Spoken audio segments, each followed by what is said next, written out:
Isso, acho que eu estou na rede certa. Então, é uma grande honra estar com todo mundo aqui hoje, para a gente discutir um pouco mais sobre endometriose, que é uma doença tão importante, tão desafiadora aí na lida de quem trabalha com diagnóstico por imagem. Sejam os radiologistas, sejam os ultrassonografistas gerais, sejam os ultrassonografistas em ginecologia e obstetrícia. É um assunto espinhoso para muita gente, talvez seja um dos temas mais difíceis de se ensinar e de se abordar em ultrassonografia, porque a gente tem todo um cabedal de pessoas aí que ensinam com metodologias diferentes, de maneiras diferentes, mas o fato é, a gente precisa aprender a ver endometriose, porque o mercado está pedindo muito profissional. A gente, com essa mudança de perfil reprodutivo das mulheres, a gente tem tido cada vez mais oportunidade de fazer diagnóstico, com as publicações e os consensos e a racionalidade no diagnóstico, a gente tem feito mais e melhores diagnósticos, a gente tem aparelhos bons a nosso dispor. Então, por que a gente não se interessar pelo diagnóstico dessa doença que faz tanta diferença na vida das mulheres? É um impacto gigantesco em todas as esferas da vida de uma mulher que tem endometriose. E eu posso falar mais do que qualquer pessoa que esteja aqui, não sei outras, mas eu já fui uma dessas mulheres que passou por anos aí a fio, com dor, tomando medicação venosa durante plantões e sendo recriminada pelos preceptores, e que, graças a Deus, tive o meu diagnóstico por nada mais, nada menos que o doutor Aristóteles dos Santos Chaves, que está aqui comigo nesta live. Oh, meu Deus. Ele fez o meu diagnóstico há uns 150 anos atrás, quando eu era uma jovenzinha. Mais ou menos isso. O diagnóstico é do século passado, da década de 90, e graças ao diagnóstico do Aristóteles, eu pude ser operada e eu pude melhorar da lama que é uma paciente que sente dor crônica e que as pessoas não escutam e não diagnosticam. Então, quando alguém me perguntou se é o motivo pelo qual você escolheu trabalhar com endometriose, é também. Mas o meu grande motivo de trabalhar com endometriose é poder ensinar as pessoas, é poder difundir um método importante, é poder colocar cada vez mais profissional no mercado. Quando a gente trabalha com reserva de mercado, a gente está sendo muito cruel com o paciente. As nossas pacientes, elas merecem diagnóstico, então a gente precisa de profissional, o mercado pede, a gente está com uma escassez, e a gente vai provar para vocês que é necessário que cada vez mais pessoas aprendam sobre endometriose. Muita gente que está aqui já me conhece, mas muita gente não. Eu vou me apresentar. Então, eu sou Vanessa, eu sou ginecologista e obstetra de formação, eu fiz faculdade na Universidade Federal de Minas Gerais, fiz residência médica na maternidade Odete Valadares, onde Aristóteles teve o prazer e a honra de ser meu preceptor, para não falar o contrário, para não perder a piada com ele aqui mesmo. Fiz residência lá, e comecei a fazer toda a minha especialização e o foco do meu estudo em imagem. Há cerca de 25 anos eu sou exclusivamente ultrassonografista em ginecologia e obstetrícia, e há mais ou menos uns 15 anos nós começamos a nossa jornada aí, eu e a Ari, na endometriose, um pouco mais que isso, talvez, com interesse, com foco no diagnóstico da doença. Além de ultrassonografista, eu sou bacharel em filosofia também, me formei pela PUC Minas em 2008, e como eu sou uma menina inquieta e eu gosto de dar aula e eu gosto de ensinar, eu fiz um mestrado em educação também, para poder me especializar na área, e ano que vem, se tudo der certo, eu começo o meu doutorado na área de educação também. Então, esse é o meu currículo básico. Agregado a isso, eu sou membro de várias comissões do Colégio Brasileiro de Radiologia, eu sou membro da Comissão Nacional de Ultrassom, da Comissão Nacional de Residência Médica, da Comissão de Admissão e Titulação, da qual esse ano, nessa gestão, eu sou coordenadora geral da área de ginecologia e obstetrícia, sou aplicadora de provas, assim como a Ari também, que faz parte da comissão, faço parte do grupo que compõe a banca, assim como a doutora Mariana Brock, que também está aqui nos laureando com a sua presença. Então, brevemente, essa sou eu. E eu vou deixar que o Ari, com toda a sua maestria, se apresente para nós. Bom, primeiro eu quero agradecer a presença de todos, como a Vanessa falou. É uma honra estar aqui, uma noite, não vou dizer fria, mas pelo menos chuvosa aqui em Belo Horizonte, né, ao lado dela, de uma pessoa que eu admiro profundamente, não só como amiga, mas como profissional. Ela é uma profunda conhecedora e estudiosa da endometriose. Estamos juntos há muitos anos. Acho que antes de eu me sentir seu preceptor, que estou me tornando cada vez mais velho, né? Eu acho que a gente tem uma amizade e uma parceria que vem de muito tempo. Esse estudo da endometriose nada mais demonstra a sua preocupação, não só em amenizar, né, a dor da mulher, como também tentar passar para os colegas a importância do diagnóstico adequado. Sentir dor não é normal, né?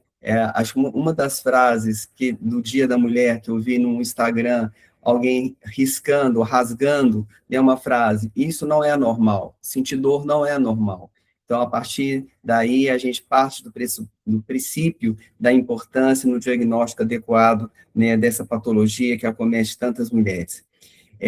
Como eu falei, é uma honra estar aqui, é uma honra estar ao lado da Vanessa, que acho que, antes de tudo, de ser minha ex-residente, hoje é minha colega, e eu acredito muito naquela frase que fala que a criatura supera o Criador, né? E a Vanessa superou de longe, né, o Criador, tá? Ela é merecedora de todas as honrarias aí que vocês dão a ela. Como ela falou, ela me falou não, né? Nós somos originários da UFMG, eu me formei na UFMG também no século passado, bem antes dela, fiz minha formação em GO, fui residente no IPSENG, que é o Hospital Israel Pinheiro, depois me dediquei à preceptoria no Odete Valadares, do qual fui preceptor durante uns 30 anos, né, principalmente na área de ultrassonografia em ginecologia e obstetrícia. Eu me dediquei, basicamente, desde os anos 90, no início dos anos 90, à ultrassonografia, abandonando a prática obstétrica. Me fez meu mestrado na UFMG, na saúde da mulher, não focado na imagem, mas focado mais, na época, em obstetrícia, mas também em imagem. Então, nós trabalhamos juntos com foco em endometriose, como ela falou, há cerca de uns 15 anos ou um pouco mais, né, na procura não só do diagnóstico da doença, como também ensinar os colegas a diagnosticá-la. Bom, resumidamente é isso, acho que não vou me repetir o que a Vanessa falou, né? Vamos começar o nosso bate-papo, então. Então, eu vou trazer para vocês, eu vou começar a discussão. Então, como eu falei para vocês, a proposta não é uma aula, é trazer alguns pontos importantes, casos que a gente trouxe aqui, para vocês verem um pouco de endometriose, a gente dá uma chacoalhada e suscitar um pouco a curiosidade de vocês, e chamar vocês para participar e perguntarem e interagirem, que isso é o mais importante. A gente tem que pensar que o diagnóstico da endometriose, ele é muito importante, e um profissional que sabe fazer o diagnóstico, ele vira uma referência. Ele vira uma referência para a paciente, porque ela vai falar para todo mundo, falar, olha, eu passei anos sem diagnóstico, e eu fui no consultório do doutor fulano, e ele fez o meu diagnóstico. E eu já tinha passado por N mil médicos. Aquele ginecologista, aquele médico que pediu o exame, ele vai falar, opa, esse exame aqui foi legal. Ele vai testar e vai mandar mais um. E aí, com o passar do tempo, você passa a ser referência de um médico, de 2 médicos, de 3, e você vai começar a receber pacientes. Por quê? Porque você começa a ver coisa que as outras pessoas não veem. Isso não é falácia, isso é verdade, e foi isso que aconteceu comigo. Eu passei por muita dificuldade, o Ari também passou, todo mundo passa. O início é difícil, a gente tem lá os atropelos, por isso que uma rede de apoio, embora essa expressão tenha ficado muito clichê e muito usada de maneira inadvertida, mas a gente tem uma rede de apoio, como, por exemplo, o nosso grupo de discussão, que ajuda muitos colegas, onde a gente aprende junto, ele é muito importante, principalmente para quem está começando. Esse início, a gente precisa ter alguém para discutir, a gente precisa ter alguém para perguntar, isso é muito importante. E você se torna referência com o passar do tempo, inclusive para os cirurgiões. Então, é isso que eu quero mostrar para vocês, que vale a pena ousar aprender, né? Usando o lema dos iluministas, né? Que é o sapere aude, que é ouse saber, a gente precisa ousar saber, sair do nosso lugar comum de fazer um exame do todo dia para poder fazer alguma coisa que a gente vai fazer um bem maior para o outro. Isso vai reverter para a gente, obviamente. Isso reverte num exame mais especializado, com ticket médio melhor, onde você vai fazer menos exames e ter uma remuneração melhor. Não adianta a gente falar só o amor e uma cabana, a gente sabe que o pragmatismo da vida ele é importante para todo mundo, né? Ninguém escolhe uma profissão só porque ama e faz por amor, a gente não paga a conta de cartão de crédito com amor. Então, a gente precisa pensar também, do ponto de vista prático, qual que é o retorno que isso que eu estou fazendo vai trazer para mim. Essa questão do retorno, ela é importante. Ela não é o fator principal que deve mover um profissional de medicina. Não falo de sacerdócio, não falo de medicina por amor, mas falo de medicina com ética. Então, o nosso foco inicial é o paciente. Isso não quer dizer que a gente não deva ter orgulho e honra suficiente para conseguir cobrar um preço justo por um bom trabalho que a gente exerce. Então, existe esse folclore em cima do médico, onde a gente não pode falar sobre isso. Existem 2 extremos, o médico do sacerdócio e o médico que é mercantilista. A gente precisa ficar fora desses extremos, a gente precisa ser o médico real, aquele que se preocupa com o paciente, aquele que se preocupa com a sua formação técnica e aquele que tem ética. E se a gente junta isso tudo, a gente tem a possibilidade de ter uma remuneração digna, cobrar pelo trabalho. O trabalho não tem preço, mas a gente tem que cobrar um honorário. Então, a gente joga um honorário para esse trabalho e consegue, através disso, ter uma dignidade para viver bem dentro da nossa profissão. Eu vou começar compartilhando com vocês a minha apresentação, que é muito singela, que é só mesmo para poder jogar umas dúvidas aí no ar e para que vocês participem. Então, eu vou trazer 3 casos clínicos só para a gente ver a importância da gente entender e saber mapear a endometriose. Antes disso, eu vou trazer para vocês 2 vídeos de exames normais, de uma parte do protocolo da investigação da endometriose, que é o do dia a dia também. Eu falo isso muito, quando a gente aprende mais sobre endometriose, quando a gente busca mais conhecimento sobre endometriose, a gente muda o olhar sobre o ultrassom transvaginal do dia a dia. A gente não é o mesmo, isso eu posso garantir para vocês. A gente tem no nosso portfólio de curso, a gente tem 2 etapas que podem ser seguidas ou não pela pessoa, que podem ser feitas de maneira separada. Mas a gente tem um curso só para rastreamento de endometriose no exame de rotina, que é um exame que vai ensinar o médico que faz exame no dia a dia a identificar a lesão.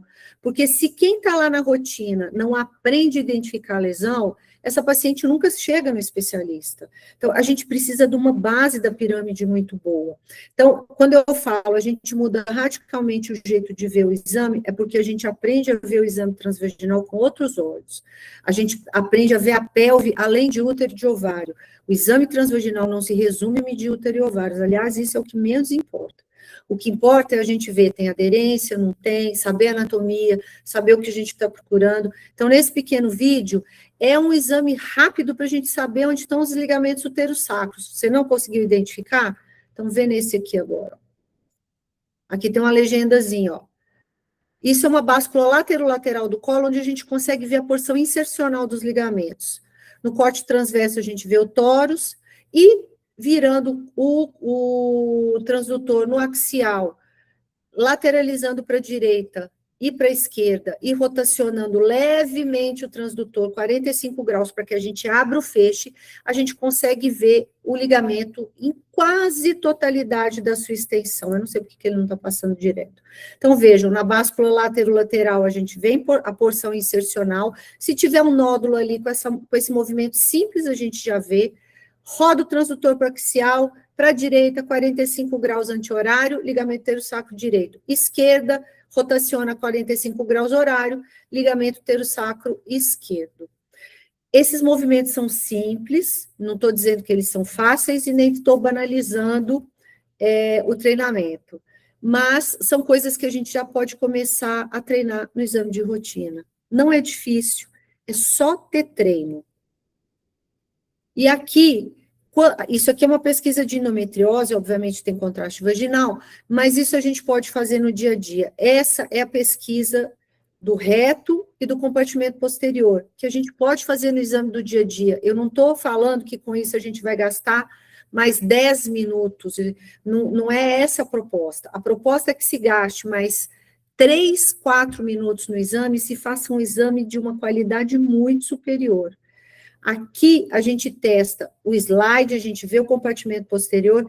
Eu acho muito lógico como a gente introduz o transdutor e vem devagarinho, já olhando canal anal e tudo, que a gente comece pelo compartimento posterior, onde a gente vai vendo o septo reto vaginal, a muscular do reto, a gente vai descendo, a gente acompanha, a gente vê a integridade do septo, a gente vê começar a região do fórnix posterior, e a gente vai descendo. Só esse movimento simples, que não vai gastar nem um minuto da sua vida, você já vai tirar de letra muita lesão e vai evitar deixar passar batido lesões como essas que eu vou mostrar aqui mais adiante. E aí você já testa o slide, você já testa a mobilidade das estruturas. Eu acho muito óbvio a gente já começar pelo compartimento posterior, porque a gente já está introduzindo, e eu costumo brincar com os alunos e falar assim, o exame tem que começar pelo começo, e o começo é onde? É o introito vaginal, onde você pode ver glândula de Bartoli, se tem cisto ou se não tem, mas você pode ver a glândula lá, a gente vê a uretra, se tem algum cisto de glândula de Skene, a gente vai ver se tem cisto vaginal, todas essas coisas, óbvio, não vão matar paciente, mas são coisas que podem ter passado batido em todos os exames e vão mostrar a sua delicadeza, a sua elegância, a sua expertise em fazer um exame bem feito. Então, já que a gente vem delicadamente introduzindo o transdutor, por que a gente já não aproveita, já vê septo, já vê o reto, já vê o fundo de saco, aproveita ver o fórnix, aquele movimento do ligamento utero-saco, acabou em um minuto e meio, você fez a avaliação do compartimento posterior maravilhosamente.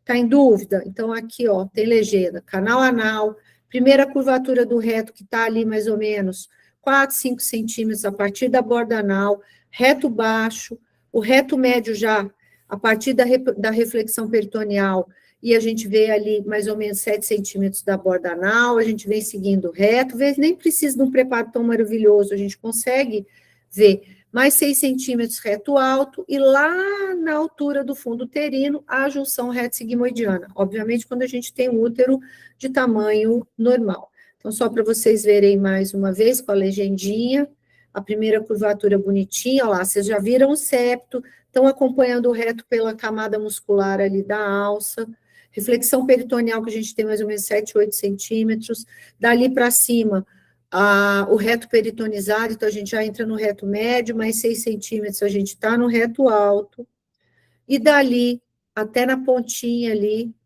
às vezes a gente consegue ainda seguir um pouco mais para o sigmoide, depende muito da paciente, a gente já está na junção reto-sigmoidiana.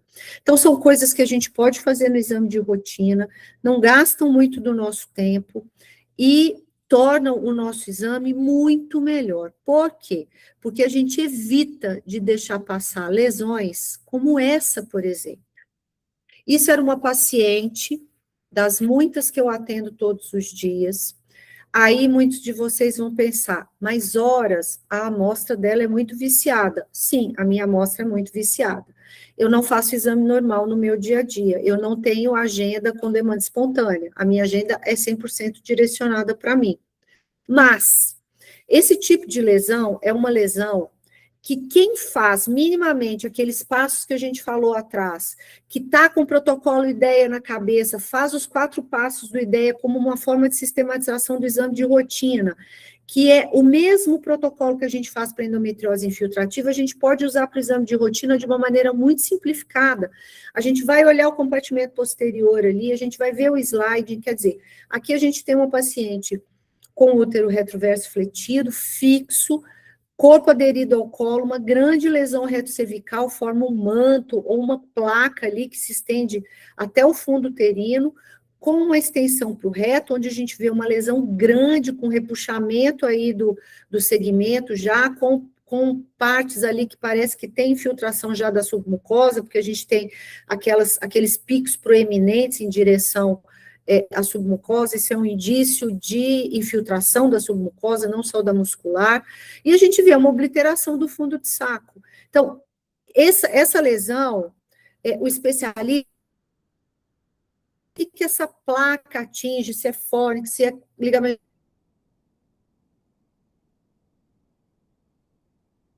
interossacral,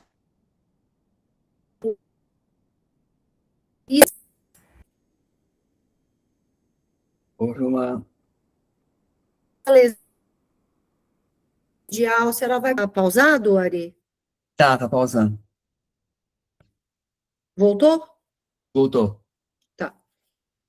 Então, o especialista, ele vai destrinchar essa lesão e vai falar para o cirurgião o que está acometido, de onde vem essa infiltração e para onde ela vai. Essa é a obrigação. Mas a obrigação primeira é de quem estava lá no exame de rotina, fazendo o rastreamento da infertilidade primária, sem causa aparente que tinha essa paciente. Como? Aí vocês falam, não é mentira dela. Não, não é mentira, gente. A própria paciente dessa lesão, ela pode confirmar, falar, não, essa lesão, ela existia e ninguém nunca tinha visto. Isso aqui é um tipo de lesão que não pode passar no exame de rotina, se você tem minimamente uma sistematização que não é só medir o útero e ovário e fazer de conta que você não viu aquilo que você não entende. Aqui é mais um exame de rotina. Vejam o tamanho dessa lesão vesical, a gente tem uma grande lesão vesical que é vegetante, então, além da invasão do detrusor, a gente tem uma extensão dessa lesão para a bexiga, a gente vê aqui o peritônio vésico uterino também muito acometido, obviamente, porque é a partir dele que essa lesão vai para a bexiga, e a partir disso ela se dissemina. Esse tipo de lesão não é tão incomum quanto parece, eu tenho muitos casos de lesão assim vegetante, que o cirurgião costuma chamar de adenomioma vesical, né? É uma lesão que a gente chama em favo de mel, ela tem componente glandular, provavelmente alguns focos hemorrágicos de permeio. Aqui a gente tem o peritônio vésico uterino muito espessado, com aspecto muito fibrótico, a gente tem algumas nodulações satélites. Aqui embaixo passou discretamente o ligamento redondo, que está acometido também pela lesão. Essa paciente, vocês estão vendo aqui, tem preparo intestinal e ela veio para fazer a pesquisa de endometriose, mas eu fiz o diagnóstico dela no exame de rotina. Essa paciente, inclusive, é a paciente, eu não sei se vocês viram lá no Stories essa semana, que a gente repostou mais uma vez, uma colonoscopia. Essa moça veio fazer o exame preliminar comigo também, para investigar possibilidade de endometriose, que a doutora, a médica dela pediu para vir, para a gente ver. Eu tenho muitos médicos que fazem isso comigo, a gente tem um combinado, eu faço um exame preliminar, que é uma primeira etapa para triar as pacientes de eleição para a pesquisa de endometriose. Se o ginecologista já palpou a lesão e ele já tem convicção de que aquilo muito provavelmente é uma lesão endometriótica, ele já manda direto. Ou a paciente já tem lesão de outros exames, mas se a paciente não tem nenhum diagnóstico prévio, vários ginecologistas me mandam essas pacientes, a gente faz a triagem, então, por exemplo, essa caiu na malha fina, e depois a gente marca a pesquisa de endometriose. E foi aí que eu diagnostiquei o pólipo intestinal, o pólipo não, né, um adenoma intestinal dela. Depois, eu acho que até coloquei lá no grupo de discussão, depois vocês olhem lá umas conversas para trás, eu acho que tem as imagens que eu coloquei dela, tá? Agora, isso aqui eu vi no exame de rotina. É mais uma prova de que o exame não é só útero e ovário, a gente tem bexiga. Então, a gente não precisa esperar uma repressão vesical dessa, mas a bexiga faz parte do nosso exame, gente. A gente faz exame pélvico transvaginal.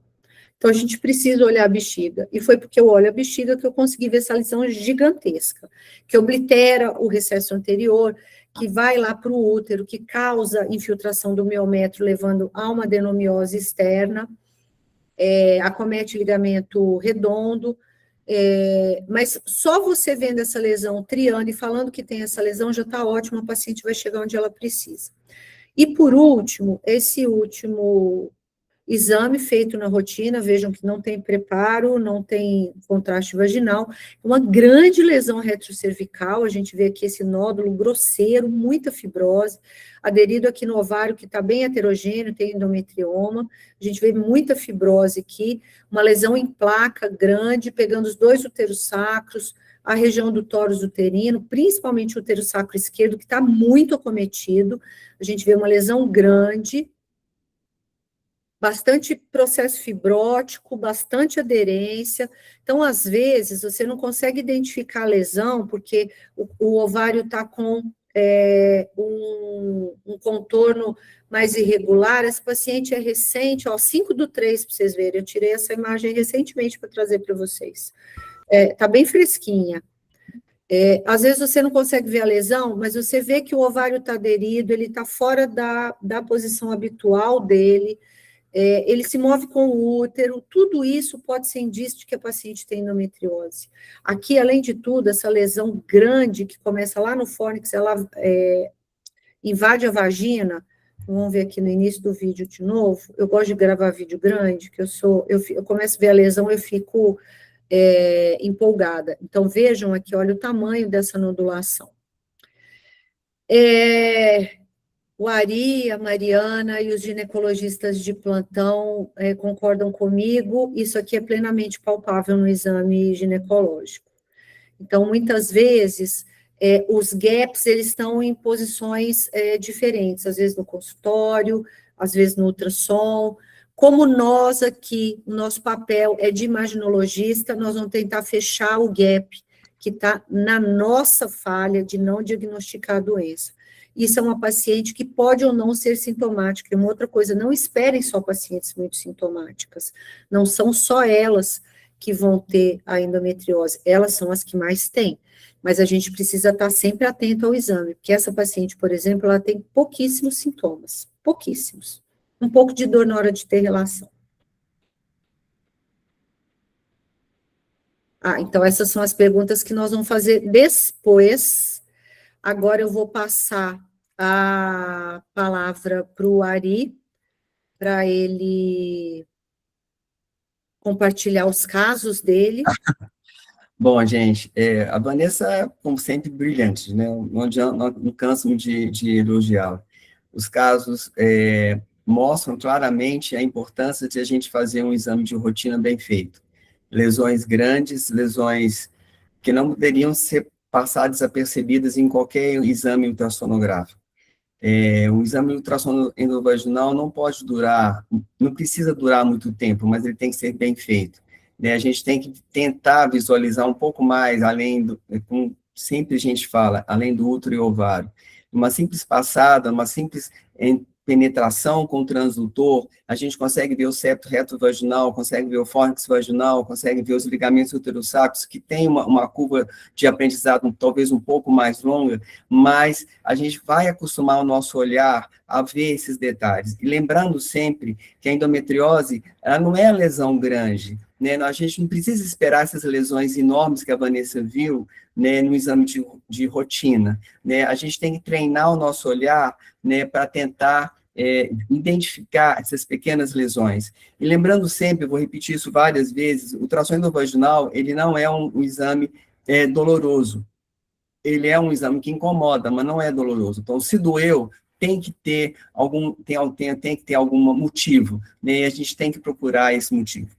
Eu vou mostrar dois pequenos casos, que nem se compara a esse da Vanessa, mas eu só queria alertar exatamente vocês esses dois pontos, que são comuns no nosso dia a dia, né? E a gente, às vezes, só foca numa determinada imagem e esquece de procurar outros detalhes, e esquece de ouvir a paciente, né? Antes de tudo, a gente tem que saber ouvir a paciente. Nosso exame endovaginal, ele é importante, mas uma anamnese bem feita, por quem está fazendo o exame também é importante, tá? Então, a gente tem que mostrar que a gente ouviu. E na anamnese que eu vou mostrar, a paciente foi clara, e o colega não deu muita atenção e focou exatamente em um achado único e esqueceu de procurar os demais. Então, são casos bem rápidos, bem simples, para depois a gente conversar. Bom, vou tentar compartilhar aqui agora, né? Tela inteira.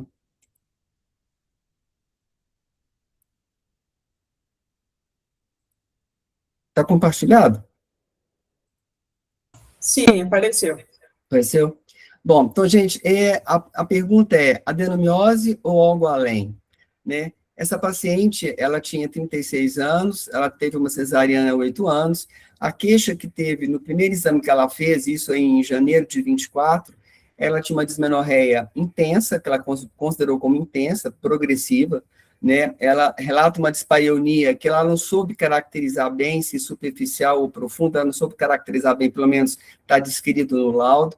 Ela tinha uma dor associada a uma dor pélvica crônica, também tinha uma dor à evacuação discreta, né, durante a menstruação. Então, essa foi a história dessa paciente que foi relatada ao colega. Não tinha infertilidade e sem também sintomas urinários. Esse exame foi realizado em outro serviço, em 21 de janeiro, né, de 24, e o colega simplesmente colocou como mútuo aumentado heterogêneo, sugestivo de adenomiose. Então, ao achado, ele mostrou um útero aumentado de volume, tipicamente com adenomiose, né, com cistos miometriais, um miométrio heterogêneo, havia uma assimetria entre as paredes, né, tinha estrias hiperecogênicas, né, saindo do cavidade endometrial, com cistos miometriais próximos à zona juncional, né, não só aqui, como também aqui. E os ovários não tinham nenhuma alteração. Muito bem, um ano depois, né, seja o ovário direito, seja o ovário esquerdo, né, um ano depois, em fevereiro, né, do ano passado, essa paciente foi encaminhada, aliás, né, para um serviço especializado. Por quê? Porque ela tinha persistência da dispareunia, agora ela caracterizava essa dispareunia com maior propriedade, como profunda, e houve uma piora na dor evacuatória. Então, o clínico encaminhou essa paciente, né, para um ultrassom especializado, né, com a pesquisa de endometriose, para nós. Então, o que aconteceu? Primeiro, ela mostrou, né, um slide sign negativo. Então, a primeira coisa que a gente identificou foi que esse útero ele não mexia. Ele tinha, né, uma aderência, né, um comprometimento da parede do reto posterior, aderindo à porção cervical, já cometendo próximo à parede vaginal dessa paciente. Muito bom. E além de mais dos sinais, né, logicamente, de adenomiose. Foi avaliado também, já com uma pesquisa, né, esse aqui é um fundo de saco posterior com uma janela acústica, mostrando um nódulo hipoecóico, que foi mostrado no vídeo anterior, que media cerca de 2,1 centímetros, que já acometia não só o septo retovaginal, como também a parede da vagina, né, havendo uma retração do tecido, onde a paciente referia uma dor intensa, né, à compressão local. Então, quando a gente tocava o transdutor, né, ela sentia uma dor importante, né, e já havia, né, essa nodulação, né, no fórnix posterior, aqui a parede vaginal, aqui é o canal, o colo, né, aqui na verdade, o contraste que a gente utiliza, né, para identificar o fórnix e a parede vaginal, já havia um acometimento da parede vaginal e do fórnix posterior, juntamente com o septo retovaginal. Então, o diagnóstico nosso final, né, foi de uma endometriose profunda, né, acometendo o septo retovaginal, associada, né, a uma adenomiose profunda. Muito bem, onde ocorreu, né, esse erro diagnóstico? Então, esse erro aconteceu, primeiro, que o colega interrompeu o exame após identificar a adenomiose. Então, sem avaliar, né, sistematicamente os compartimentos pélvicos. Então, aí a nossa atenção, o nosso aviso, sigam a ideia, mesmo que vocês não façam um rastreio completo da adenomiose, procurem identificar, procurem memorizar os 4 passos do IDEA, para que vocês identifiquem os compartimentos pélvicos. Então, o que é importante levar nesse caso? Primeiro, que a adenomiose e a endometriose coexistem frequentemente, né? Então, os estudos mostram que em cerca de 30 a 60% dos casos, há uma associação entre a adenomiose e a endometriose. A adenomiose não explica todos os sintomas, ou seja, não explica a dispareunia profunda, não explica a dor pélvica evacuatórica cíclica, que o colega não levou em conta no diagnóstico prévio, né? Ele focou apenas na adenomiose. Então, esses sintomas, mais uma vez, levantam a suspeita, né, de endometriose profunda no compartimento posterior.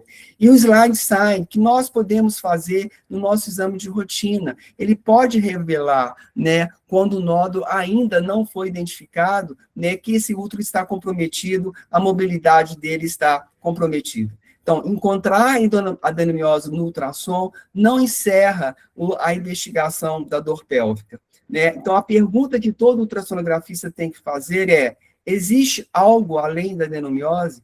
Então, nós não precisamos ficar simplesmente focados na adenomiose e acreditar que a adenomiose vai revelar, né, ou vai ser responsável por todos os sintomas da paciente. Bom, esse é o nosso primeiro caso, que eu queria chamar a atenção da importância da adenomiose. O caso clínico 2 é um ultrassom normal, né, ou quase normal, ou seja, uma paciente que ela tem uma história também sugestiva, né, 33 anos, nuligesta, ela tinha uma dismenorreia, também tinha uma dispareunia, também há mesmos sintomas da anterior, né, ela não tinha sintomas urinários, sem cirurgias prévias, né, não tinha o diagnóstico prévio de endometriose, né, ela foi encaminhada para um ultrassom transvaginal com protocolo de investigação de endometriose profunda.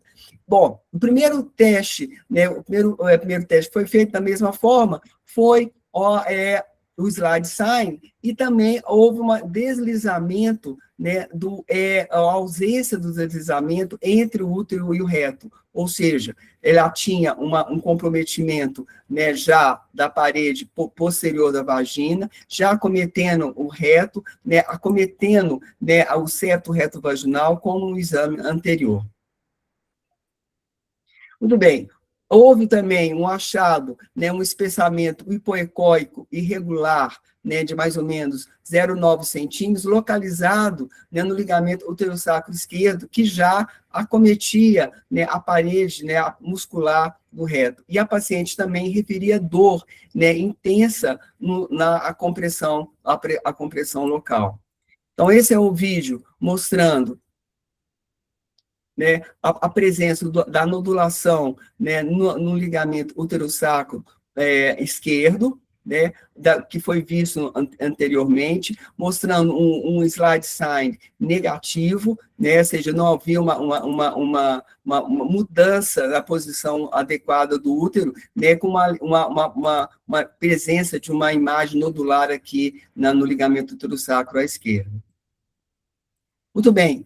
Avaliando agora o compartimento lateral, né, seguindo o ligamento uterosacro à esquerda, a gente observou uma assimetria parametrial e um pequeno nódulo, né, no hipoecóico mal delimitado que já acometia aqui o ureter, tá? No trajeto ureteral, mas não havia uma dilatação desse ureter.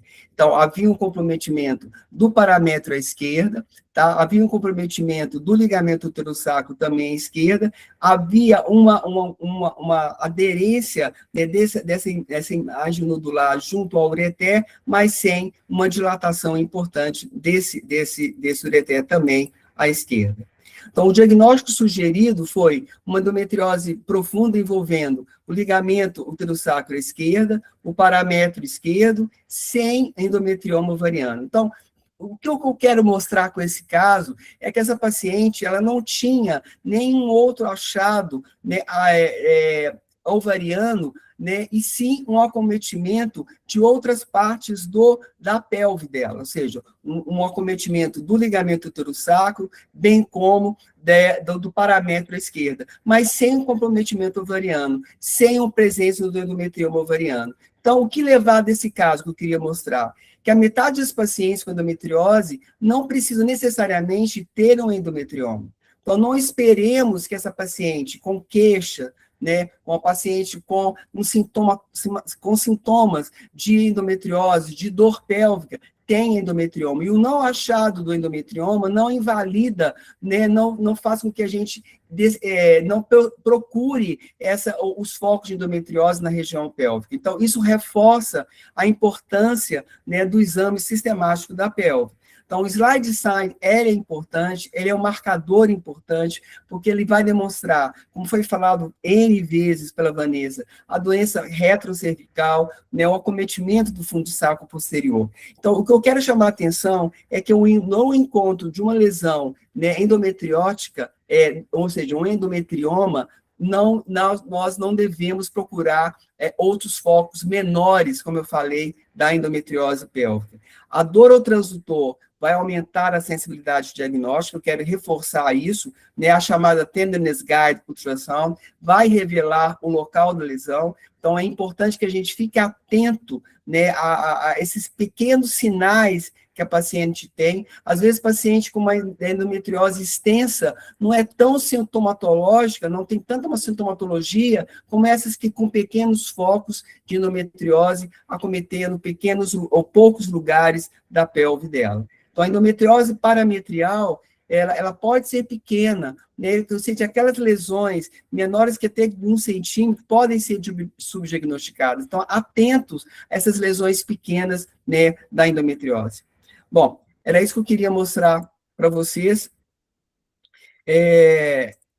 Rapidamente, né, bem mais rápido que a Vanessa, eu falei com ela que eu falo bem menos do que ela, né, mas eu queria simplesmente mostrar a importância de nós ampliarmos o nosso olhar, né, desde que a paciente pode ter lesão extensa, como a Vanessa mostrou, como ela pode também não ter nenhuma lesão visível que eu falo, extensa, e sem pequenas lesões, mas que a gente valorize a sintomatologia dela. E, principalmente, se ela tem uma lesão tipo adenomiose, né, que a gente não tente explicar toda a lesão dela, ou toda a sintomatologia dela com apenas um quadro. Lembrar sempre que a adenomiose está associada, né, à endometriose.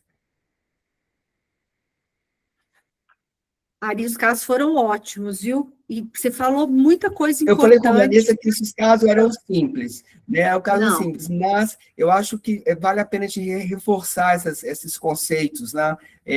Para quem está ouvindo, né? Não, você falou coisas importantíssimas aí que a gente não pode esquecer e que fazem toda a diferença no exame de rotina. E para quem está aprendendo endometriose, tem os desafios, né? O que você falou do endometrioma, gente, a gente não pode, achou endometrioma, tem que procurar mais coisa, porque a associação com endometriose infiltrativa é mais de 50%. Então, a gente precisa correr atrás mesmo. Endometrioma é tudo menos, como é que fala? Eu uso uma frase, é tudo menos inocente. Achou? Se você achou, igual medicina fetal. Se você acha uma malformação, você tem que correr atrás de outras. É a mesma coisa na pelve. Se você encontrou endometrioma, você tem que procurar mais lesão.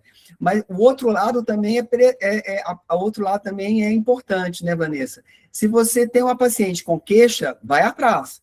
Mesmo que você não encontre uma lesão tipo um endometrioma. Vá atrás, porque provavelmente ela tem algum foco, né, que provavelmente pode passar desapercebido. Isso mesmo. A gente já tem uma pergunta no chat, mas eu vou fazer só para cumprir a minha promessa de que eu ia responder as perguntas que o pessoal mandou para a gente, depois a gente responde, tá, Cate? Tá. Nós vamos responder todas. Eu vou só projetar aqui, vocês estão vendo, né? A minha... Não, claro que não. Aqui agora estão. Agora sim. Estão vendo as perguntas, né? Sim. Tá. Então, eu vou começar a responder as duas primeiras e o Ari vai responder as duas últimas, tá? Quais as principais lesões que podem simular endometriose infiltrativa? Isso aqui dá uma aula. Dá uma aula, porque a gente tem vários diagnósticos diferenciais. Às vezes, nada é como parece ser. Então, eu vou dar um exemplo, por exemplo, endometrioma, que o Ari acabou de falar. O endometrioma, a gente pode ter diagnóstico diferencial com cisto hemorrágico, com teratoma, com cistadenoma mucinoso, e com alguns outros tipos de tumor mais raros, mas principalmente um cistadenoma mucinoso, o teratoma e um cisto hemorrágico. Tudo nessa vida, né? Ele é um cara, Maria vai com as outras. No intestino, a gente pode simular doença neoplásica, obviamente, guardadas as devidas proporções, que a endometriose é de fora para dentro, e a lesão de câncer de intestino é de dentro para fora. Então, normalmente a gente vê a massa, mas às vezes um espessamento muito grande de parede pode confundir, o Doppler ajuda. A gente tem as lesões vesicais, que o diagnóstico diferencial deve ser feito com tumor de bexiga. A gente tem questão de epidemiologia da idade da paciente, a gente tem uma série de coisas que devem ser levadas em consideração. Mas são todos diagnósticos diferenciais. A gente tem muitos diagnósticos, a gente poderia falar disso a noite inteira. Tudo tem um contexto, por isso que é uma coisa que a gente sempre reforça e sempre fala. Tudo nessa vida tem que ser feito com pensamento crítico. Por isso que o aprendizado construtivista, ele dá de 10 a 0 no aprendizado tradicional. Porque no método tradicional de ensino, que ainda remete lá ao Fordismo, onde tinha o púlpito e o professor ficava lá falando várias coisas para o aluno, e o aluno tinha que decorar, porque a gente tinha que pôr mais gente trabalhando na fábrica, então tinha que ensinar rápido, e quanto mais rápido, mais gente aprendia, mais gente podia ir trabalhar. A gente ainda, infelizmente, tem um ensino, na grande maioria das vezes, nesse modelo, que vomita as coisas para o aluno e acha que a cabeça dele vai abrir, ele vai introjetar aquilo, vai falar, agora eu sei. Então, não adianta fórmula pronta, não adianta receita de bolo, não adianta decorar as coisas. Se a gente não tiver pensamento crítico, se a gente não souber pensar e expandir a interação que a gente tem com o exame para o contexto, a gente vai ficar muito no resto do chão sempre. Então, a gente vai achar que tudo é endometriose ou nada é endometriose. Então, a endometriose não é igual garrafada do mercado central daqui, que cura tudo. ela está muito presente e a gente subdiagnostica demais, mas tão ruim quanto diagnosticar de menos é diagnosticar demais. Então, a gente precisa entender desses diagnósticos diferenciais. Então, a gente tem que pensar no contexto, na história clínica da paciente, avaliar exames anteriores, a idade da paciente, a paridade, por isso, em todos os casos é importante, mas no caso da suspeita de endometriose é mais importante ainda, a anamnese anterior ao exame, ela é imprescindível, a gente não faz exame sem conversar com o paciente. Não dá, a gente não precisa, não adianta você ficar querendo que o pedido médico seja completo, porque infelizmente ele vem tudo menos completo, com raríssimas exceções, raríssimas. Normalmente os pedidos são assim, dor pélvica, dispareunia, dismenorreia, suspeita de endometriose, é isso, você não conversa com o paciente, você não sabe. Então, se você faz o raciocínio clínico em cima do contexto, vai olhar a lesão, é óbvio que você vai ter infiltrações ali no peritônio, no fundo do saco, que pode mimetizar, por exemplo, uma carcinomatose peritoneal, uma leiomiomatose peritoneal. É raro, mas acontece. Então, assim, a gente precisa pensar. Muitas vezes, a gente vai confundir, isso é da prática. A gente não pode dar diagnóstico errado, porque a gente está fazendo uma coisa que a gente não sabe. Mas a gente errar o diagnóstico, às vezes, ou ficar na dúvida, isso é normal, isso acontece com todo mundo e vai acontecer a vida inteira. Ninguém sabe tudo, ninguém é o melhor em tudo, ninguém é o dono da doença. Se na sua cidade tem somente o doutor ou a doutora fulano, normalmente é o doutor, né? Porque a gente vive num mundo patriarcal sempre. Então, o doutor fulano, só ele que sabe fazer, tá errado, ninguém é dono da doença. Por isso que a gente está aqui, para mostrar que todo mundo pode, e que para o bem de todo o ecossistema de saúde, seja público, seja privado, porque todo mundo tem direito, as pacientes do SUS também têm direito, então a gente tem que qualificar gente boa para estar ali no SUS, porque senão a gente fica com o discurso de uma falácia, tipo, o parto humanizado, eu sou pró-parto humanizado, desde que a paciente tenha dinheiro para pagar.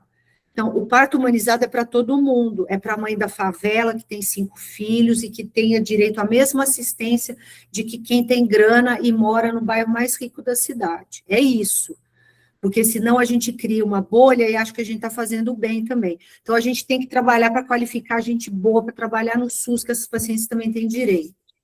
Então, é importante o diagnóstico diferencial baseado no contexto, epidemiologia, sintomatologia, exames anteriores.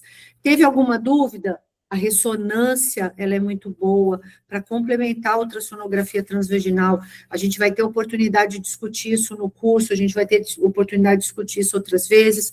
Ressonância e ultrassom não brigam. A ressonância e o ultrassom convivem muito bem, cada um com a sua expertise, cada um com a sua limitação.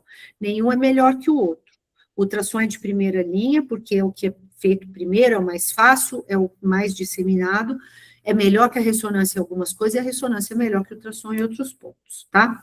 Quais manobras ajudam a detectar aderências pélvicas? A primeira, que a gente fala muito, é o slide sign, onde a gente vai fazer uma pressão gentil, elegante, avisando a paciente no fundo de saco. Se o útero for antivertido, a gente vai fazer uma pressão ali no recesso posterior, ali onde o peritônio faz a dobra, onde tem a cavidade, e a gente vai passar o transdutor. No caso de não haver aderência, não haver obliteração de fundo de saco, o transdutor passa gentilmente, os tecidos aceitam o transdutor, e o transdutor passa devagar, com tranquilidade. A gente incomoda a paciente, mas ela não sente dor. A gente rebate o colo anteriormente e o intestino posteriormente. Caso isso não aconteça, caso a gente tenha uma lesão como aquela que eu mostrei para vocês, o reto vai ficar aderido, portanto, você não passa o transdutor entre os tecidos. Então, ali tem uma obliteração. Isso acontece no recesso anterior também. Para o slide ser totalmente positivo, você precisa ter a liberação, tanto no compartimento posterior quanto anterior. No anterior, você vai ver o deslizamento do útero sobre o peritônio vésico uterino, né, a adventícia ali da bexiga, ela vai deslizar sobre o útero, então, a hora que você faz a pressão, a bexiga foge assim, a gente vê, é bonitinho de ver, ela faz assim, e a gente vê o intestino passando maravilhosamente, todo mundo em harmonia, ninguém aderido em ninguém como namorado chato que não aguenta o término do relacionamento. No caso do útero retrovertido, a gente vai fazer o mesmo movimento, só que o contrário. Posteriormente, a gente vai testar a mobilidade do reto em relação ao colo e anteriormente da bexiga com relação ao corpo uterino, tá? Aliás, ao contrário, né? O retroverso é o corpo uterino em relação ao reto e a bexiga em relação ao colo. E a gente tem outros modos de ver aderência, porque não é só obliteração, a gente pode ter aderência ovariana, de tuba, repuxamento do ureter, né, um desvio medial.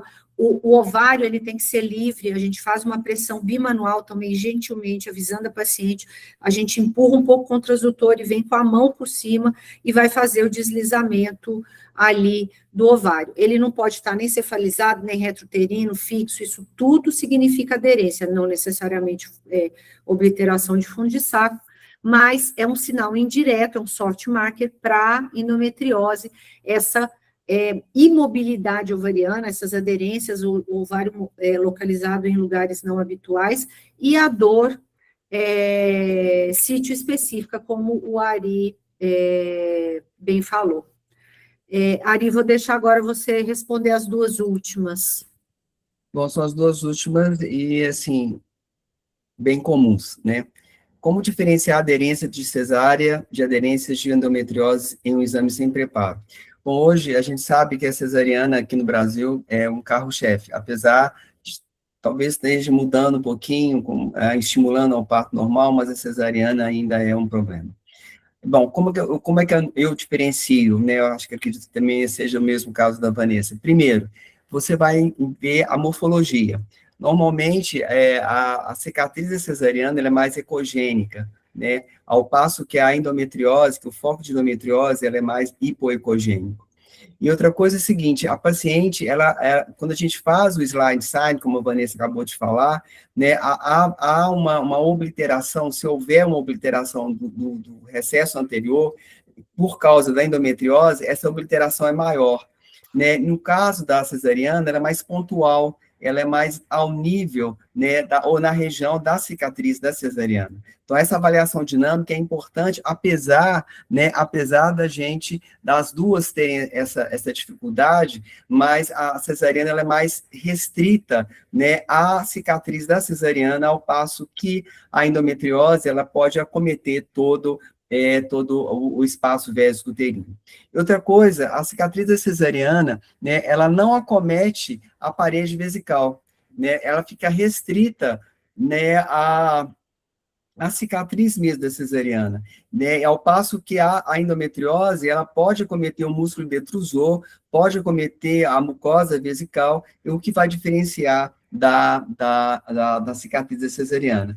E outra coisa, a paciente, na mobilização também, ela não sente dor, né, na cicatriz da cesariana. Ao passo que essa mobilização, né, o slide sign, né, da endometriose, a paciente vai referir dor.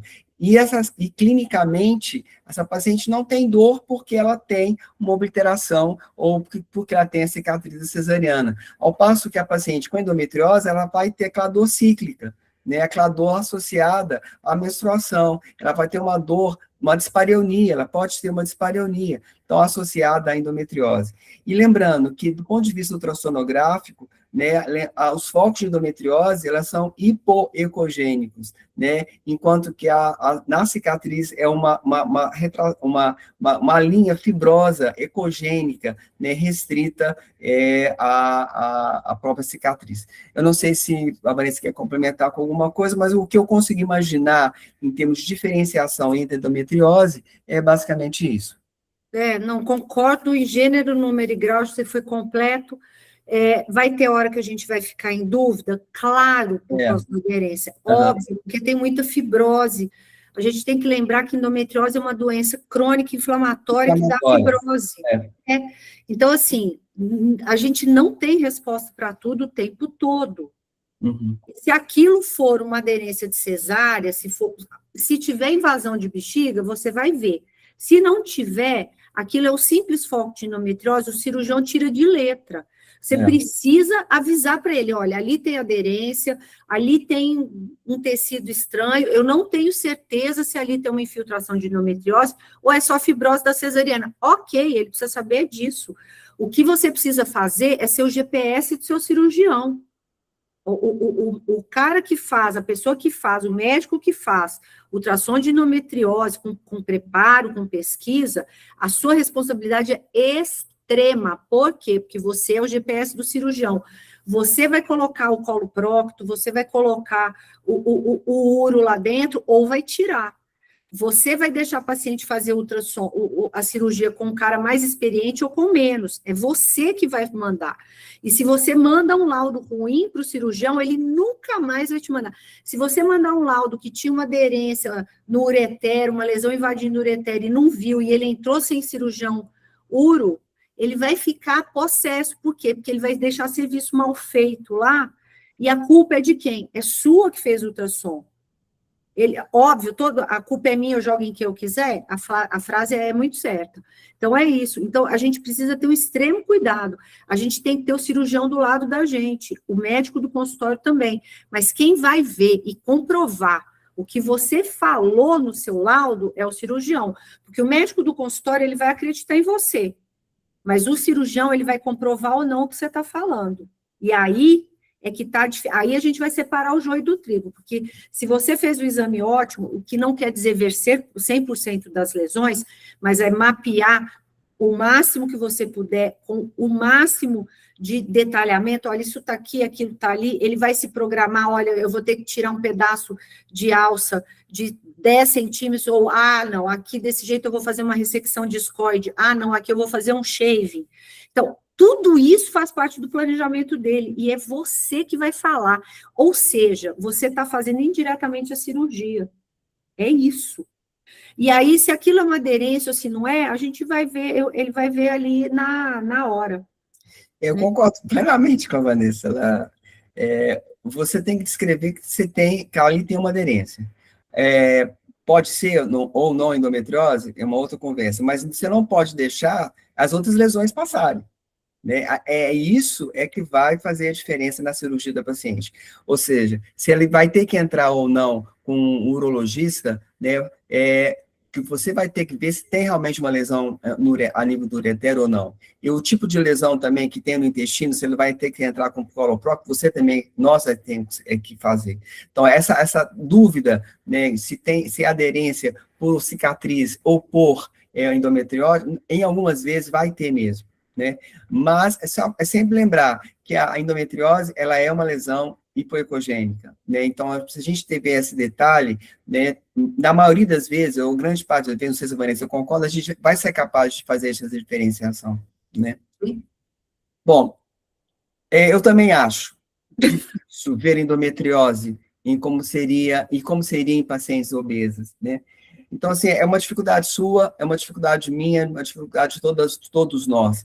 A gente acha que o ultrassom endovaginal, ele resolve todos os nossos problemas, é mentira, é uma falácia, né? Na paciente obesa tem dificuldade sim, né? Por quê? Porque as lesões pequenas não vão ser vistas, né? Porque há uma distância grande entre o transdutor, né, e o fundo de saco. Né? Há uma dificuldade que nós temos na identificação de lesões do compartimento lateral, que já é difícil numa paciente mais magra, fica pior ainda, né, na paciente obesa. Nós vamos ter dificuldade na mobilização uterina, né, não só uterina, como ovariana, né, porque pelo panícula adiposo. Então, a gente tem que tentar, né, minimizar esses artefatos, né, ou essas interfaces que nos separam, né, da lesão endometriótica, tá? Então, e outra coisa, na paciente obesa, existe uma maior interposição de alças intestinais. Então, esses problemas todos nós vivemos. Então, como é que a gente pode melhorar? Melhorando mais o preparo intestinal, né, tentando mobilizar com mais cuidado, né, ou com mais firmeza o útero e o ovário, né, na procura da mobilização presente ou não. E se de tudo nada resolver, a ressonância magnética vai entrar para nos ajudar. Então, essa dificuldade é uma dificuldade inerente do método, é uma inerente, né, da paciente, né, e a gente tem que saber, dentro das nossas limitações também, minimizar essas intercorrências, né, e caso não consigam, eu acho, na minha opinião, não sei se é a mesma, da Vanessa, encaminhar para uma ressonância magnética, porque aí passa no nosso limite do método, né. Concordo, em gênero, número e grau também tem essa dificuldade, tudo é mais difícil. Vocês percebem, só para fazer um adendo brincando aqui, Vanessa, vocês percebem que há uma diferença muito grande entre eu e a Vanessa. É igual ao WhatsApp entre homem e mulher. A mulher faz um texto enorme, e o homem fala assim, combinado. Ok. Então eu falo pouco, né? A Vanessa complementa. Deixa com você, Vanessa. Não, aqui, eu super concordo, e tem aquela coisa, né? O aumento da gordura visceral joga o intestino para lá, você não consegue ver nada, o ovário, uma dificuldade.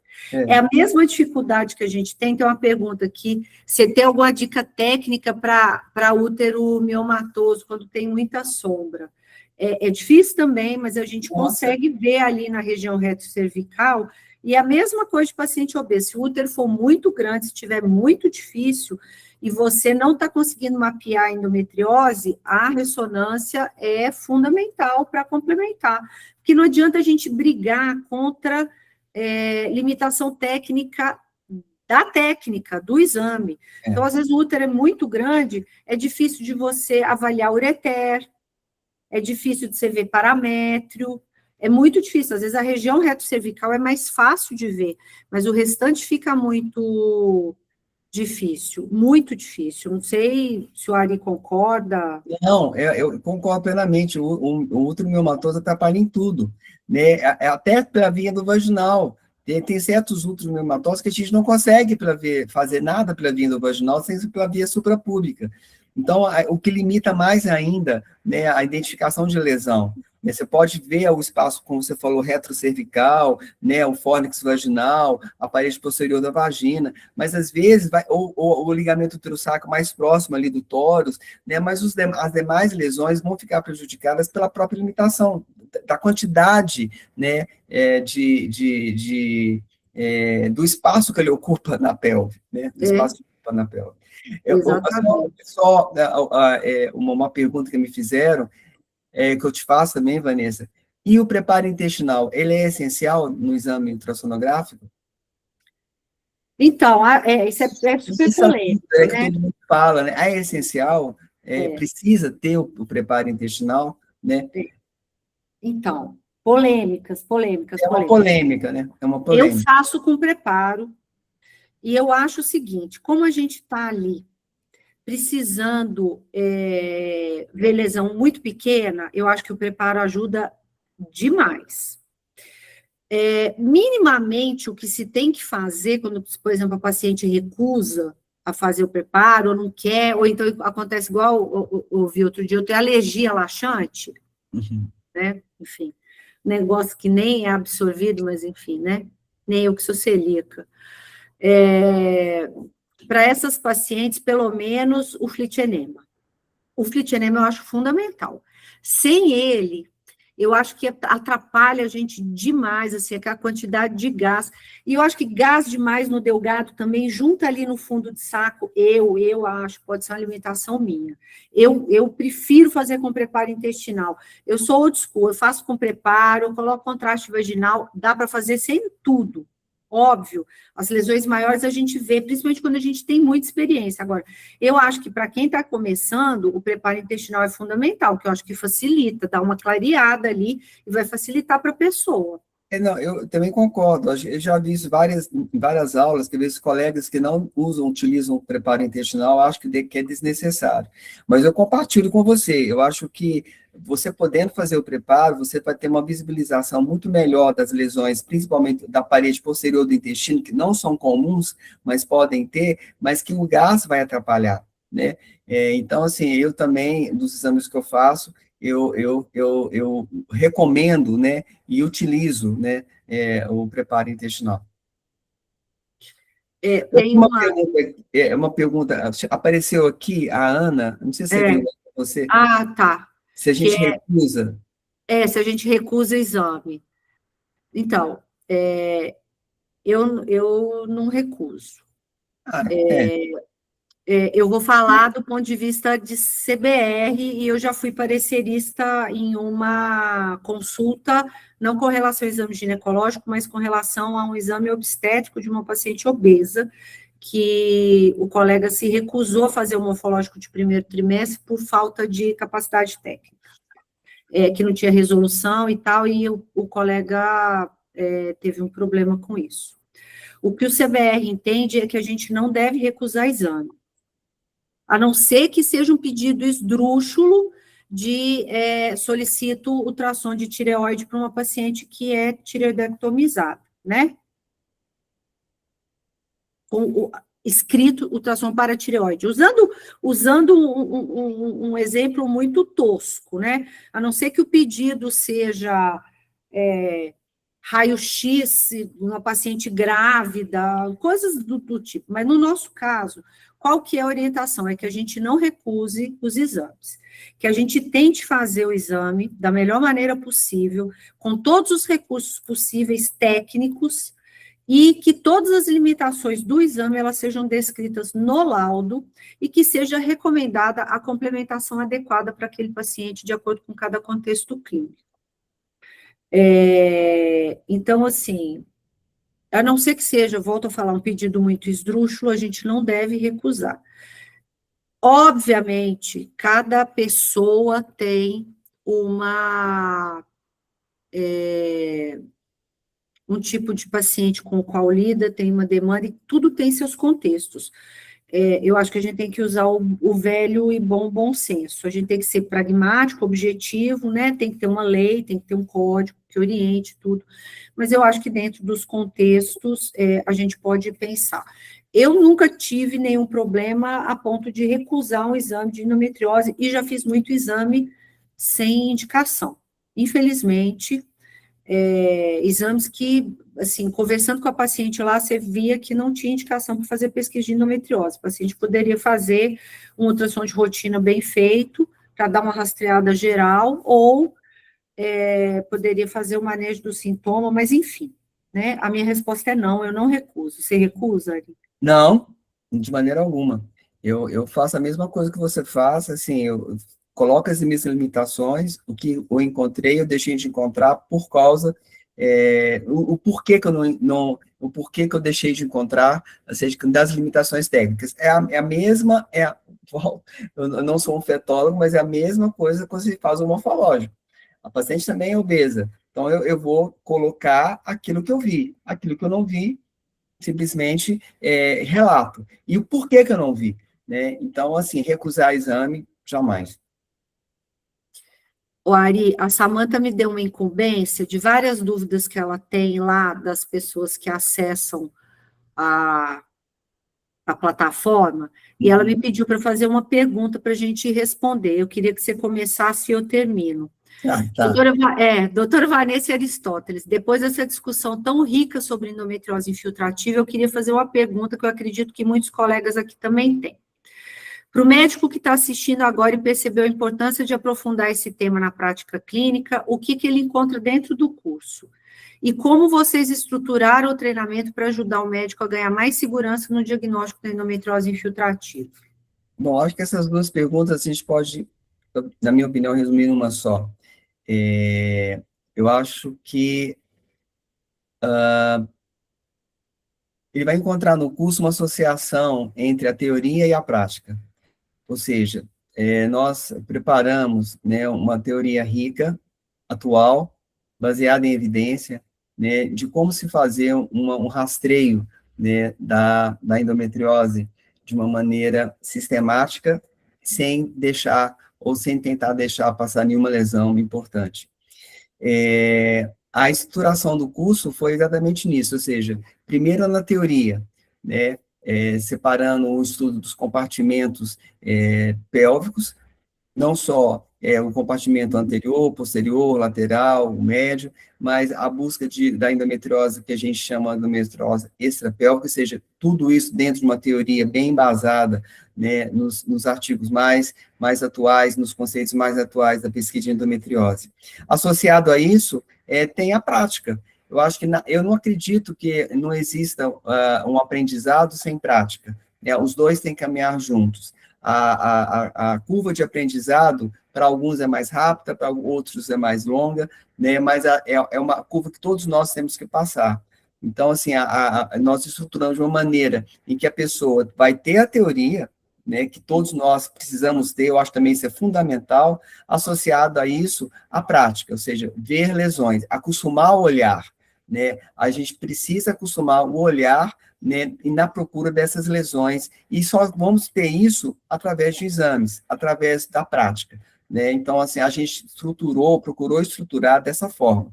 Eu acho que há um ganho muito grande nisso. Não sei se você provavelmente vai ter mais para complementar, Vanessa. Eu acho que um grande diferencial que a gente buscou aí ao longo dos anos, a gente já dá esse curso há não sei quantos mil anos, né, Ari?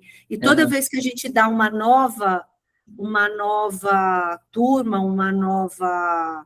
uma nova leva de teoria e tudo, a gente modifica muita coisa. A gente buscou, muitas vezes, trazer para esse curso coisas que a gente sentiu falta na formação da gente mesmo. Porque existe uma grande lacuna na formação do imaginologista, seja ele radiologista, seja ele ginecologista na residência, seja ele ultrassonografista geral, não se ensina sobre endometriose, eu não sei por quê. Tem essa falha, esse gap, essa lacuna no ensino. É culpa do médico, é culpa da estrutura. Se ensina tudo, ver mioma, pólipo, fazer Doppler, e ver DIU, e etc., avaliar malformação uterina, mas endometriose? Ah, não, endometriose é do especialista. Não, gente. A gente tem que começar do zero também, como tudo, como mioma, como pólipo. Então, pensando nisso, e nessa deficiência geral do processo de ensino de imagem voltada para a ginecologia, e pensando naquilo tudo dos cursos que a gente já foi, em palestra que a gente foi, o que falta? O que poderia ter a mais? Então, assim, as nossas conversas são sempre assim, o que mais a gente pode pôr? Ah, isso aqui a gente pode tirar, que isso aqui não é tão interessante, porque o objetivo do curso é, como a Ari falou, trazer a teoria consistente, atualizada, com bastante para um aproveitamento efetivo dela e de uma maneira que a gente não fique massacrando coisa inútil, que a pessoa vai lá e lê o livro, a gente não dá uma aula para falar o que você sozinho lê, a gente vai pegar a teoria e vai desmembrar, e aquilo, como eu falei, da educação construtivista, a gente vai te ensinar a pensar em endometriose, não decorar como faz o exame. A gente vai te ensinar a entender o contexto da lesão, a entender a história natural da doença, a relação da lesão com o entorno, e principalmente a anatomia, que é uma outra deficiência que todo mundo tem, a gente já teve também. Anatomia pélvica é um desafio para ensinar, as pessoas fazem ultrassom sem saber a anatomia, por isso vem a lesão, e eu já recebi paciente para avaliar cisto anexial, que era um cisto retroretal. A pessoa não conseguiu localizar o cisto. Então, isso tudo foi trazendo para a gente, dentro da nossa experiência pessoal como aprendentes, a gente foi aprendendo a ser ensinante, exatamente vendo o que faltava e o que a gente podia colocar para ter um curso sem reserva nenhuma, trazendo coisa prática, então, assim, teoria consistente, destrinchada de uma maneira que você consiga entender e não decorar. E, para isso, a gente tem um repositório que os alunos recebem com vídeo, com imagens trabalhadas ali, detalhada com desenho, mostrando, olha, aqui é o septo reto vaginal, aqui é o fórnix, o intestino, igual aquele vídeo que eu mostrei, com as legendas, para a gente entender a anatomia, que é o primeiro passo para a gente entender o que tem no entorno, e a gente entender o que tem ali, como tem, como que a gente vai descrever. Então, isso tudo de uma maneira fácil, assim, né, prática, para a gente aplicar no dia a dia. A gente não está falando que você vai sair especialista com o curso, isso tudo é com o tempo. O que a gente está falando a gente vai te dar a possibilidade de dar um salto e aprender com qualidade, porque aqui eu posso falar por mim e o Ari, eu posso falar por ele, a gente gosta de ensinar, a gente, mais do que um médico que ensina e que dá um curso, a gente é professor mesmo. Então, a intenção é que as pessoas saiam com a teoria na cabeça, a prática na mão e com o coração aberto para poder começar a trabalhar e, aos poucos, ir sedimentando tudo aquilo e fazendo a sua própria trajetória. Porque, como bem diz o poeta, o caminho só se faz caminhando. Então, a gente dá esse start, a gente tem um grupo de estudo aberto para todo mundo, para que as pessoas se comuniquem e troquem experiências. Então, assim, o grande pulo do gato a gente ensina sem reserva, a gente quer formar gente melhor que a gente quer ter orgulho de falar, nossa, fulano foi meu aluno, olha como é que a pessoa brilha. Eu tenho orgulho de falar isso de um monte de gente que está aqui, que já esteve aqui, que passa, sabe? Então, é isso que a gente quer, sem reserva, que você se torne um profissional muito melhor que a gente e que um dia você possa replicar esse conhecimento, porque o conhecimento não é meu, não é do Ari, não é da Mariana, não é de ninguém. O conhecimento é do mundo, e a gente tem obrigação, a gente que tem esse dom de falar e de transmitir, a gente tem obrigação de passar isso para frente. Isso é uma obrigação humana que a gente tem. Então, o curso está feito exatamente para isso, para vocês saírem para o mundão, trabalhando bem e, quem sabe, um dia ensinando também. Sendo aquele GPS maravilhoso do cirurgião. O cirurgião vai falar, gente, que exame que é esse? Nunca vi um exame tão bom. É isso. É o que a gente quer. Ponto. Acabou. Para de militar, né, Vanessa?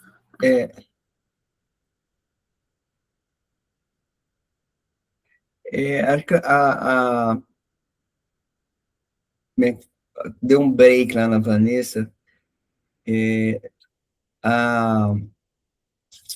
Está perguntando, Vanessa, se os hospitais e clínicas que tenham interesse em capacitar suas equipes também podem procurar vocês para ministrar esse treinamento dentro da instituição e como funciona essa possibilidade de levar esse treinamento para equipes médicas. Eu respondo a primeira porque houve essa possibilidade, sim, né? Na época eu trabalhava na FEMIG, né, na MOV, na época não, eu já tinha me aposentado, e houve essa possibilidade, né, da gente dar um curso capacitando os médicos lá da FEMIG.